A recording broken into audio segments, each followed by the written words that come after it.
Hello everybody, I hope you're well. It's been ages since I've done a video, so I thought it would be a good opportunity to just jump on and share some stories from myself and from other people who've been using their What's Your Strength cards over recent months, especially at a time when lots of us have had to adapt the way we're working, whether that be going online to support young people or whether that be using our resources in quite a different way.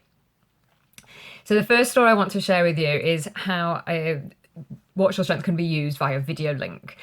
Now, it's from the fabulous Claire Clements of Positive Pants. I shared a photograph on LinkedIn a couple of weeks ago, and it was fabulous to see how she'd adapted her session, which would normally take place in a young person's home, and she'd transferred it onto video link.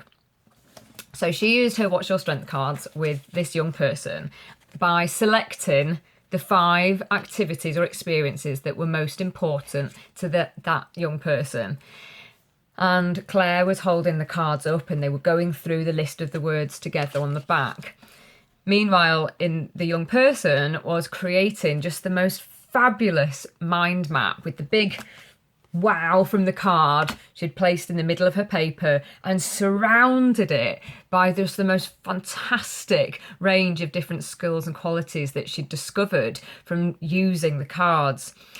And she'd put little examples and stories of when she uses those skills.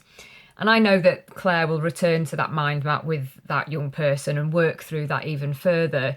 But what was lovely was to hear from Claire that even though they weren't able to be together face to face, they still had that fabulous light bulb moment where the young person had that self-discovery of realising those amazing strengths that she had. So it was just lovely to see that it was an empowering experience for the young person, even though she didn't physically have the cards with her. And I've had to do some of my work online recently as well. Some of my career guidance has been done remotely. And there's a young man I was supporting a couple of weeks ago who didn't feel comfortable using the video link. He didn't want to be seen or heard on the video. He'd rather use the chat box. He was happy for me to use the video so I could use my resources and share my screen. But what I did is I explained the concept of what What's Your Strength is all about. And as we were talking and I was asking him questions about things in his life, what his ideal day might look like, what he enjoyed doing, those sorts of self-awareness questions, I was looking out for cues all the time of things that were on the cards. And there were 2 main themes that were running through what he was telling me. And that was his love of playing games and also the fact that he could build PCs. He gave me an experience, he told me about an experience where he built his own computer. So I picked out the made something from scratch card. So after explaining to him how the cards worked, I literally just held one up for him, turned it over and just left it there for a few minutes and gave him the chance to read through the list and asked him to pick out any words that really stood out for him and for him to write them in the chat box. And what was lovely is after a few moments, words started to appear in the chat box, skills he could recognise in himself. Then what the next step was is I then shared my screen with him so we could explore some of his career ideas. So by using several websites, we looked up job profiles, things that he was interested in, and using those words that he typed into the chat box, we were able to sort of compare them to the skills and qualities that are needed for particular job roles. So he could start to sort of see himself in different sectors, different career sectors. So it was just a really nice way of transferring the activity online.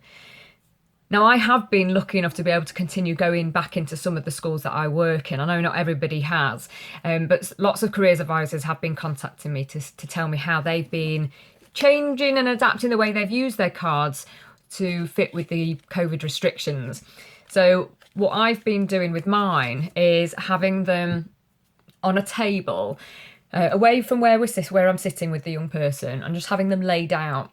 And I'll often get the young person to stand up and go over to the table, which I quite like anyway. It sort of changes the dynamic of the conversation when you're both standing up together and talking in a different position.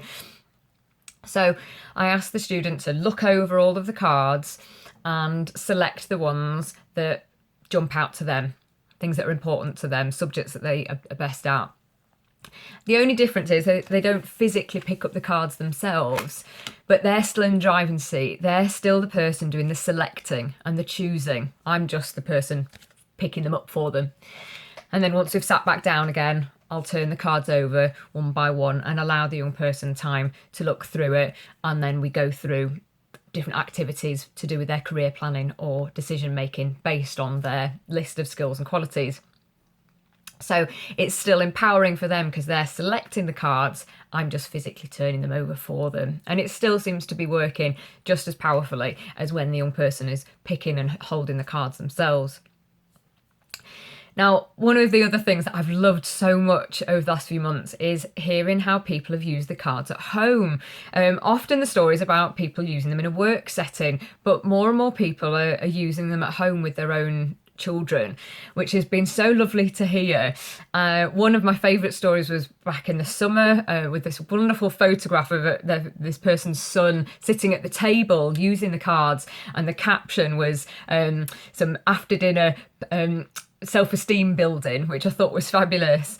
And another person had bought them to use with her niece to go through her UCAS application form.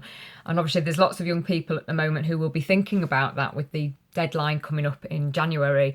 And the cards are a fantastic way of helping a young person to spot the skills and qualities they've got and then articulate them, give some really strong examples on things like UCAS personal statements. So it's really nice to hear how that had been used at home. And then literally just this weekend, I've received a fabulous post on LinkedIn from Deborah Pickford, who has been using the cards with her 14-year-old son. And they could both see how it was going to help him both now and in the future with things like his motivation, CV writing, career planning, and just the wonderful description that Deborah gave, which was helping him to embrace who he is, which is so much about what your strength is. It's helping young people to really celebrate themselves, their unique selves. So it was lovely to get that feedback. So as always, I'd love to hear from you how you're using them, whether it's at work in a professional capacity or whether it's as a parent or carer yourself using them at home. So please do get in touch and look out for my videos over the next few months, because I've got really exciting news coming up. I'm not going to give too much away now because there's a couple of projects that are still in development, but do keep your eye out because it's something I'm extremely excited about, and it's some truly collaborative projects which just makes my heart sing because I love working with people on things. So keep your eye out for that. Have a fabulous day wherever you are, and I'll be back again soon. Take care. Bye.